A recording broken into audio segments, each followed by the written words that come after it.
চলো এক অসাধারণ রান্নার রেসিপি নিয়ে চলে এসেছি। ওল ডাঁটা তো সবাই খেয়েছো, ওল পাতা বাটা কোনো দিন খেয়েছো কি তোমরা? চলো কিভাবে বানাই তোমরা দেখতে থাকো। একবার তোমরা এইভাবে বানিয়ে খাবে, এক অসাধারণ খেতে। আনাজ না ঘরে থাকলে এইভাবে যদি রান্না করে খাওয়া হয়, খুবই সুস্বাদু খেতে এটা। কোনো তরকারির আর দরকার নেই, এই পাতা বাটাটা যদি খাওয়া হয় আর কোনো তরকারির দরকার হবে না। একবার তোমরা বানিয়ে দেখবে, খুবই ভালো লাগবে।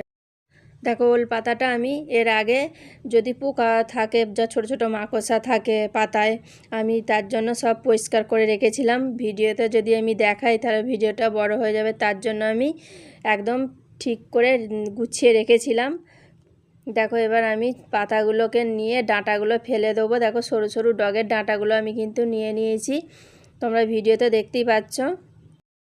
শাকগুলো কেটে ভালো করে দুবার তিনবার জলে ভালো করে ধুয়ে নেব। গ্যাসটা জেলে এবার আমি কড়াটা বসিয়ে নেব। দেখো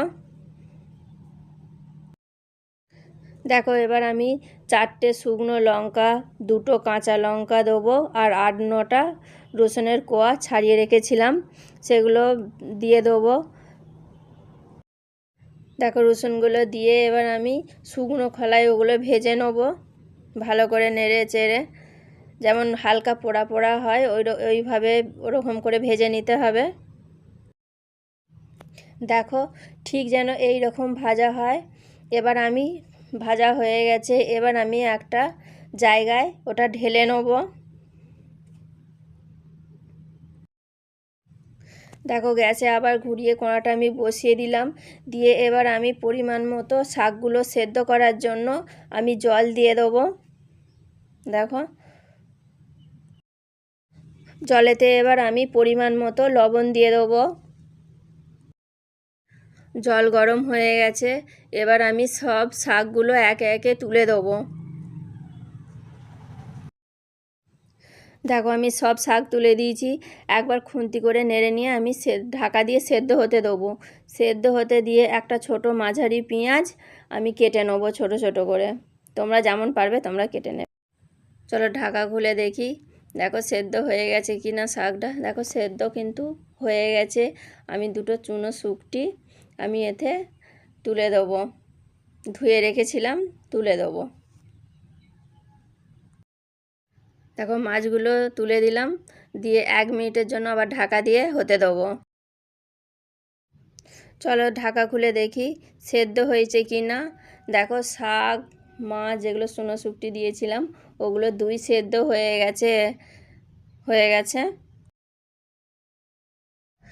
চলো এবার আমি ওইগুলো ঢেলে নেবো, ঢেলে এবার ঠান্ডা করতে দেবো, নাহলে শিলে ওটা গরম, একবারের সঙ্গে সঙ্গেই বাটা যাবে না। দেখো ঠান্ডা হয়ে গেছে, এবার আমি শিলনোড়া ভালো করে ধুয়ে পরিষ্কার করে নিয়েছি। যে শাকগুলো যেগুলো সেদ্ধ করেছিলাম দেখো ওইগুলো, আর যেগুলো শুকনো খোলায় ভেজেছি, রসুন শুকনো লঙ্কা কাঁচা লঙ্কা ওগুলো সব ভেজেছিলাম, ওগুলো সব একবারে দিয়ে এই শাকগুলো আমি বেটে নেবো। দেখো ভালো করে বাটতে হবে, কেননা ছোট চুনো মাছ আছে, একটু মিহি করে বেটে নিতে হবে। চুনো শুকটি আছে যেহেতু আমাকে ভালো করে মিহি করেই বেটে নিতে হবে, না হলে গলায় বা মুখে কাঁটা লাগতে পারে। দেখো সব এগুলো বেটে নিয়ে এবার আমি গ্যাসের কড়াটা বসিয়ে গরম করে নেব। চলো আমার কড়া কিন্তু গরম হয়ে গেছে, এবার আমি পরিমাণ মতো তেল দিয়ে দেবো। তেলেতে কিন্তু কোনো ফোড়ন দেবো না। দেখো এবার আমি বললাম মাঝারি ছোট পেঁয়াজ কুচিয়ে রেখেছিলাম, তখন ভিডিওতে আমি বলেছিলাম। এবার আমি ওই ছোট পেঁয়াজটা আমি তেলেতে দিয়ে দিয়েছি, কোনো ফোড়ন বা কালো জিরে ফোড়ন কিচ্ছু দিইনি। এবার আমি ওই পেঁয়াজটা ভালো করে লাল লাল করে ভেজে নেবো নেড়ে চেড়ে।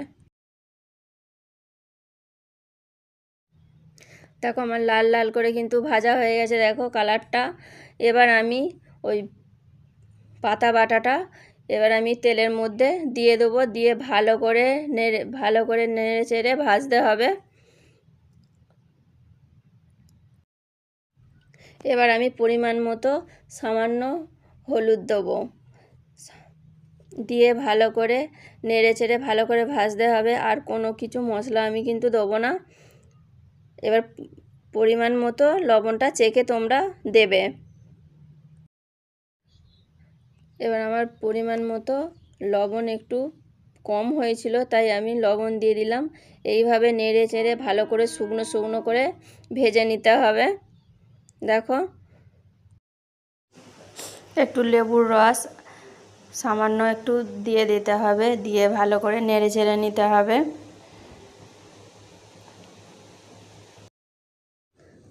দেখো নেড়ে চেড়ে এবার আমি একটা জায়গায় তুলে নেব। দেখো আমার শাক একদম বাটা রেডি হয়ে গেছে। আমরা এইভাবে ঘরে বানিয়ে খাই, খুব সুন্দর খেতে। তোমরা একবার বানিয়ে খাবে, খুবই ভালো লাগবে। ভিডিওটা কেমন লাগলো কমেন্টে জানাবেন। ভিডিওটা আমি এইখানেই শেষ করলাম। নমস্কার বন্ধুরা।